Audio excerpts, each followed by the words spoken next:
Samarthyam Vyaparasya Moolam means competence is the foundation of trade.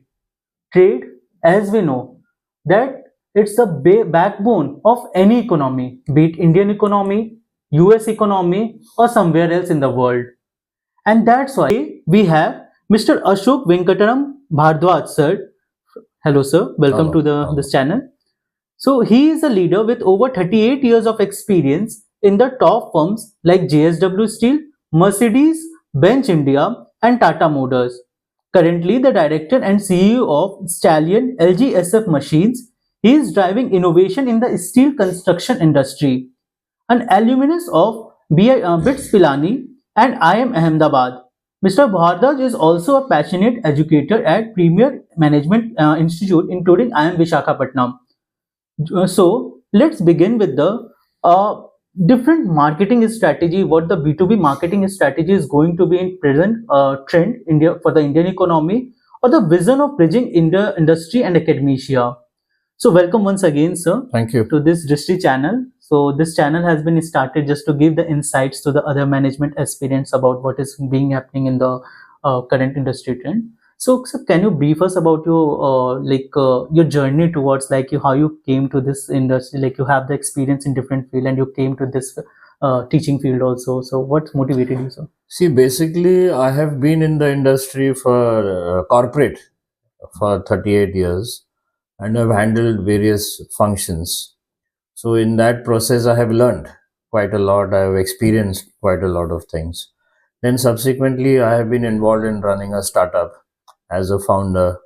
So there also I have learned a lot of things. And as you grow older, I would say,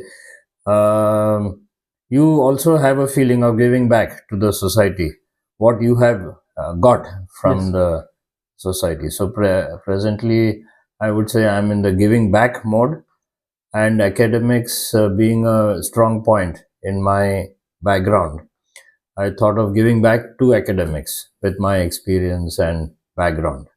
So that's how I ventured into the education field. Yeah, but I was not sure whether I'll do well or I'll get accepted. There are always sometimes you're not suited for a particular industry, but fortunately, a lot of students and institutes, they have accepted my teaching pedagogy. So I'm continuing with it since the last 5 years. Great, sir. So we have been studying business to business from you and other aspects, and also, so what the unique way of teaching style we have gone through is like for any particular topic, you are setting the example and then you are giving the concept and all that. So is this the way which we think that it's different in the management style?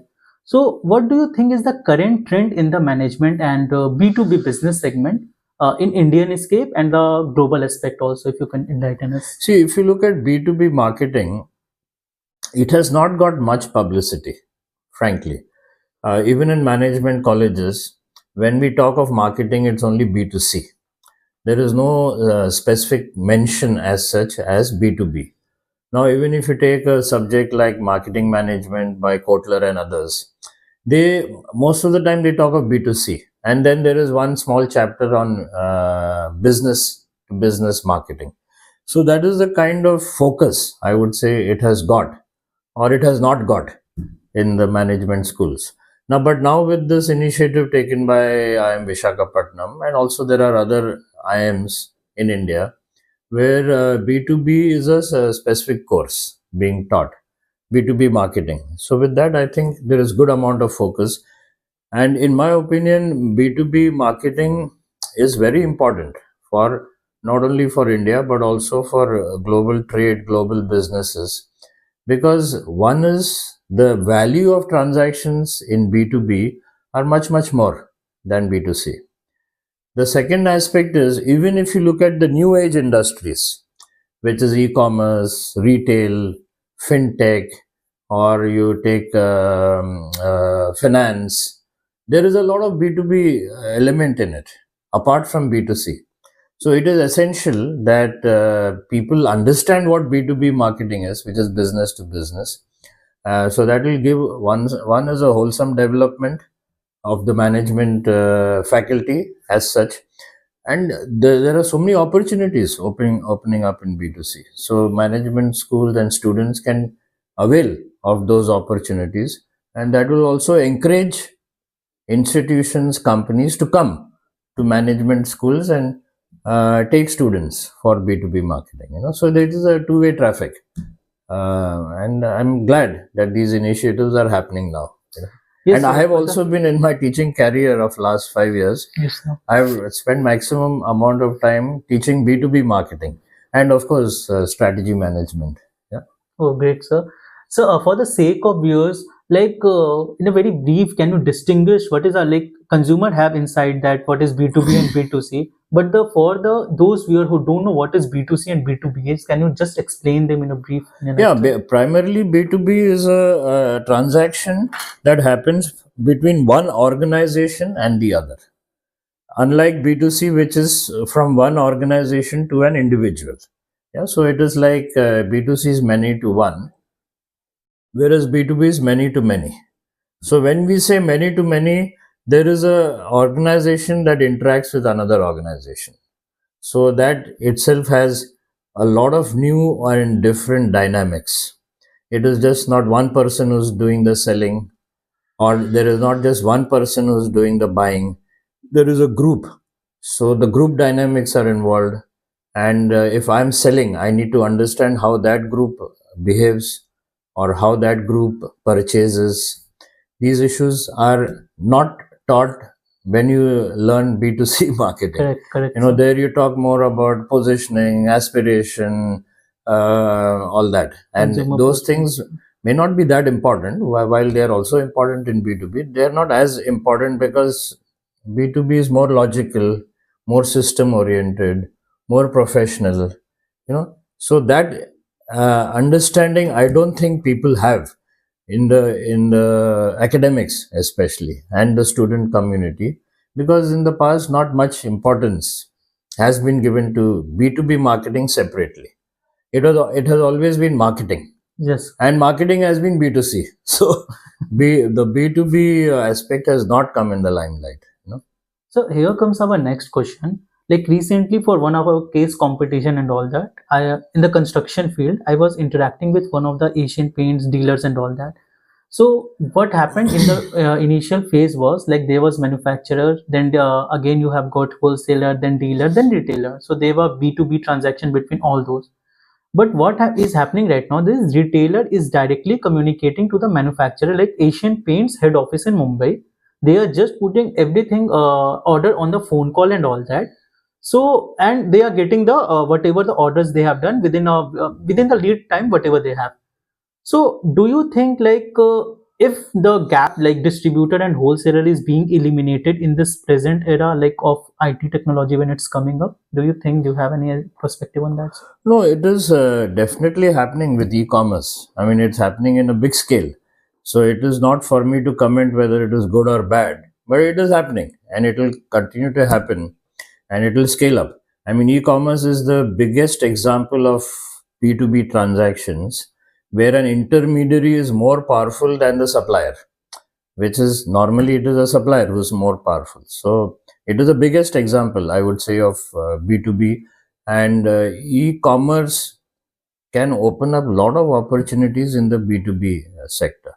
Yeah, so elimination of, you see, if I eliminate dealers and distributors, I'm adding a new function which has to be very efficient, which is supply chain and logistics. Yes, sir. So it is not a question of eliminating as such. You are one is reducing the cost, making it more efficient, yeah, and optimizing it, yeah, with another function which is equally important.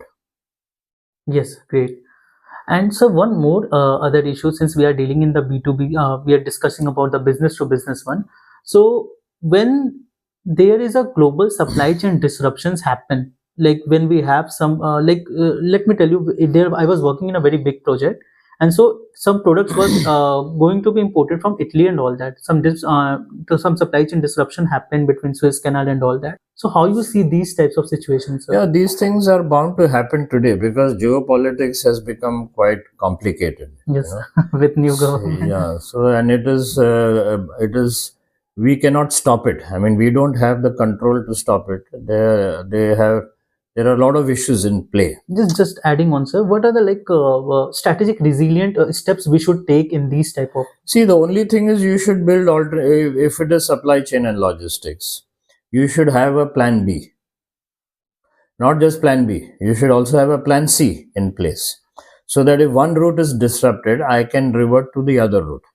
So when I revert to the other route, it is not only that I'm reverting to the other route, there are additional costs involved, additional activities involved. I should be prepared to do that so that I can switch the moment something happens. And today, if you consider wars happening in 2 or 3 fronts, it is important to have a plan C also in place. Normally, what happens is plan A doesn't work, then we start working on plan B. That takes us 2-3 months. In the meantime, we have lost that much business, that much stocking, that much inventory has all gone. By the time we put plan B in place.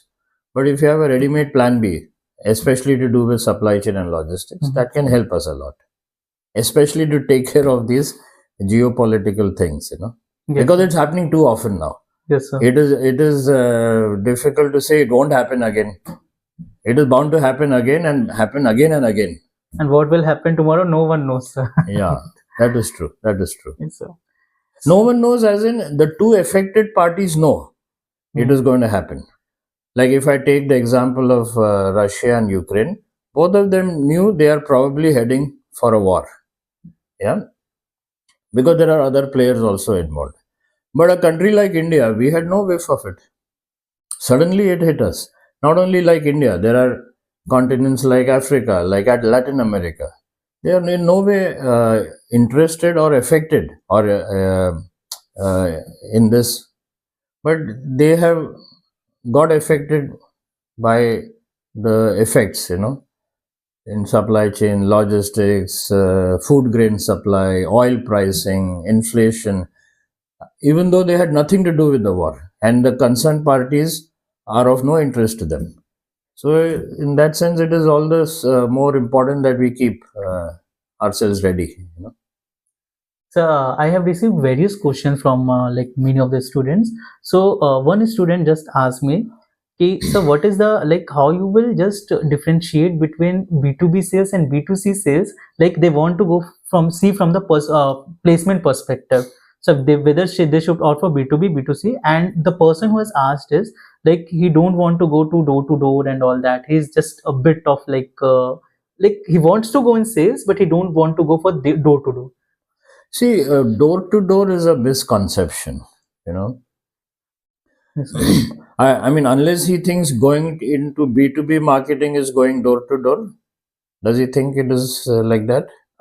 So that's what his misconception is, sir. Yes, sir. It is not door to door. I mean, there is strategy involved, there is planning involved before you actually execute a sale. And even when you are doing a sale, a direct sale, you are not going door to door. Probably you are going to several doors in one company. So you get exposure to understand how the purchasing department thinks, how the finance department thinks, how the top management thinks, and maybe how the R&D and manufacturing thinks. So you get a multifaceted or multi-dimensional exposure to how organizations behave. And that itself is a good knowledge for a management student. So instead of looking at it as a door-to-door experience, if you look at it as a learning experience, I think you will gain a lot. Just adding on to this, sir, one of the last segment of this question. So how do you identify, there is a concept of buying center in this B2B sales and all that. How do you identify that buying center? Yeah, see, buying center is a very informal concept. You won't find it in any organization structure as such.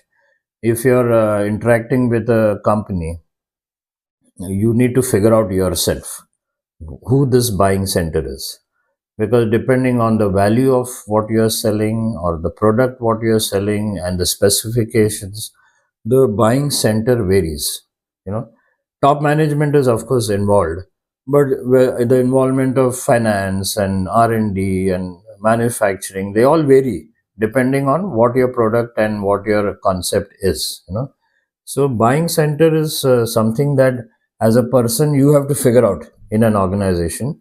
It doesn't appear in the organization chart as such, So there is a lot of, I would say, innovation.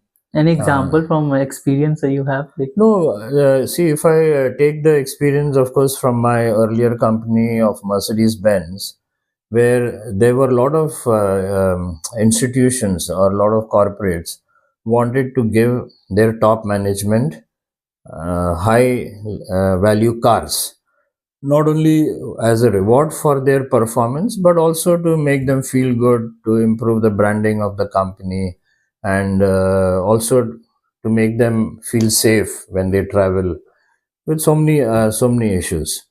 And if I, as a Mercedes-Benz dealer or a Mercedes-Benz organization, I try to figure out who are the decision makers in this situation. I won't find it in the organization structure. It is a very informal process, and there are different players who are involved other than purchase, other than just the top management.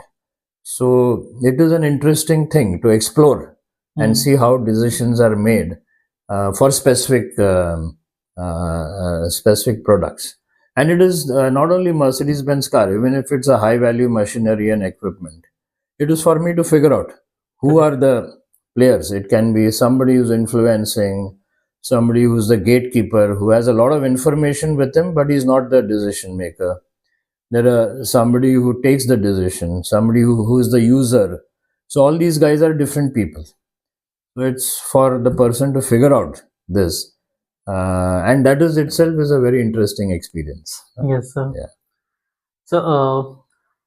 So what are the major gaps you see between the current skill set that the industry requires and the way, like, the students you are just teaching right now in the different institutes and all that, like what they should build on? See, one major gap I see is when I ask the students for their profile, I find that majority or big percentage of them are freshers. In my opinion, that is not a good way to get into management. If you ask me, I would say minimum 3 years experience is required before you enter a management school. Instead of after your graduation, you directly get into management school. I have seen students who come and tell me that, okay, they find the course interesting, but they're not able to relate it to the practical life Yes, sir. because they don't have practical experience. So it is for them a question of mugging it up, the concept. That is another reason why I insist on explaining the concept with practical examples. Yes, sir. So there I see a big gap. Institutes are slowly, I think, moving towards experienced people for management education, but it is still not happened.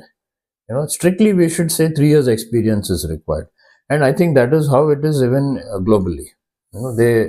So that will so when you are learning management, you have experience of organizations, so your learning is much better because you understand things that are being conceptually told, or you understand the case better, or you understand examples better.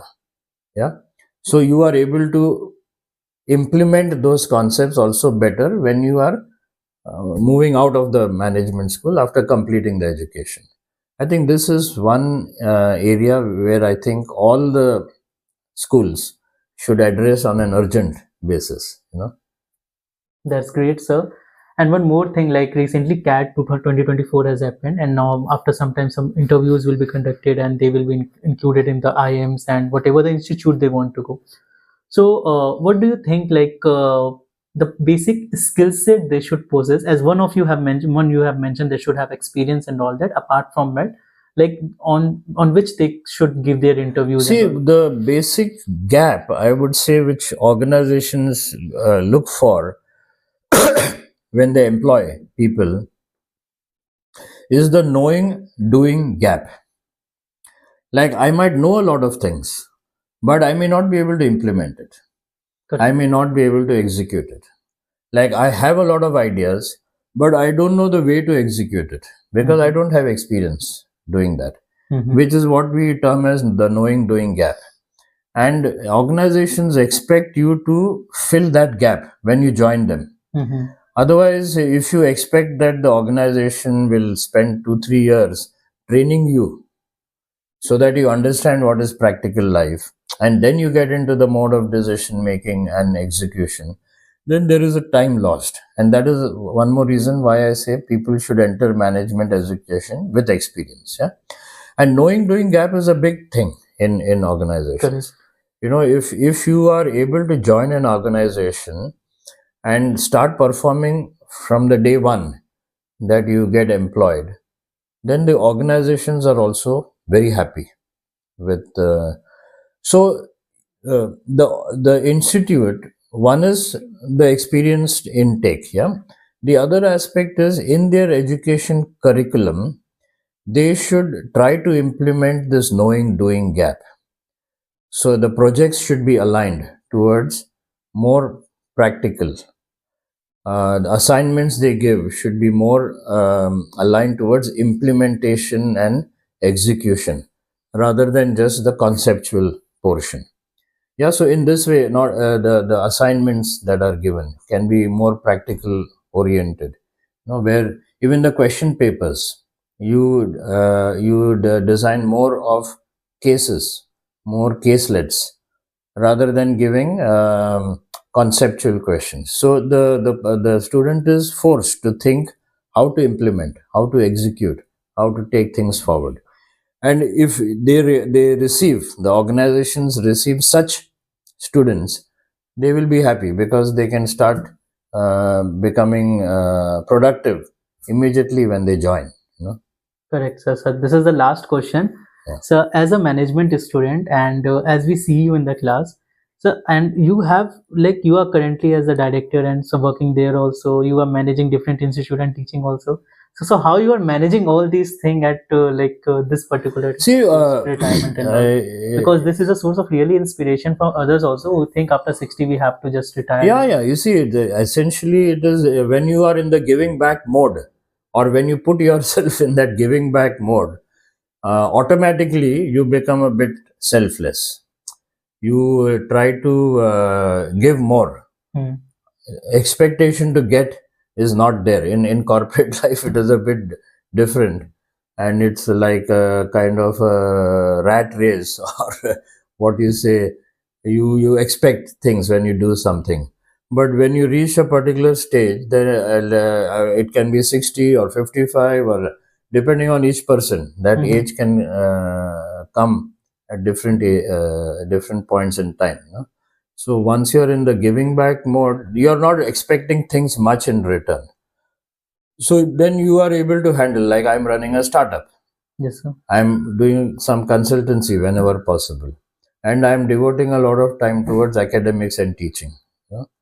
And with academics and teaching, one is you're getting satisfaction that you're giving your experience to the students. And on the other hand, you learn a lot from the students, which normally in the teaching line you don't expect that you are learning from the students. So if you go with an open mind to do such things, then it is helpful, and you also feel happy and satisfied with that. That's great, sir, and your journey is really inspiring for us. So thanks for giving us the information. Thank you very from much. diverse background, from your life journey to different academics journey. What is B2B, B2C differences? How to go for the buyer center? How to see the buyer center? And what is the global aspect, supply chain management? One more point I would like to make. Sir. You see, because I've also gone through it. In management education, and even in some of the graduation schools, I would say maybe engineering, because I'm an engineer, there is a lot of stress in education. Yes, sir. because you have a lot of assignments, a lot of reading, a lot of projects to do, so this stress creates, in my opinion, it creates a bad feeling within the student, and it manifests itself in different forms, that we are all aware what happens. So my advice to students is not to take it as a stress. One is you take it as a learning experience. Okay. If you have a lot of reading material to do, it should not be that you have to spend hours and hours only reading. You read till the time that you are assimilating. Once you are not assimilating, you stop reading and go out. Go out means you can play some game, you can do some hobby, you can take up some interest, and then you come back to your study table. Then you will come with more different mind, and you'll understand things better rather than sticking to the book and the reading, which I think puts undue stress on the students. So they should take more interest in other activities. Other activities need not only be sports, it can be debates, it can be dramatics, it can be maybe going to a rural area and do some social work. But that takes your mind off the academics. Correct. And when you come back, you come with a new feeling, so that should be also given a lot of importance. That you have highlighted very correctly, sir. Stress level is too high for management students and in the corporate life also. Yeah. So thanks a lot, sir. Thank you a you. lot for joining us. Thank you. Thank you, sir.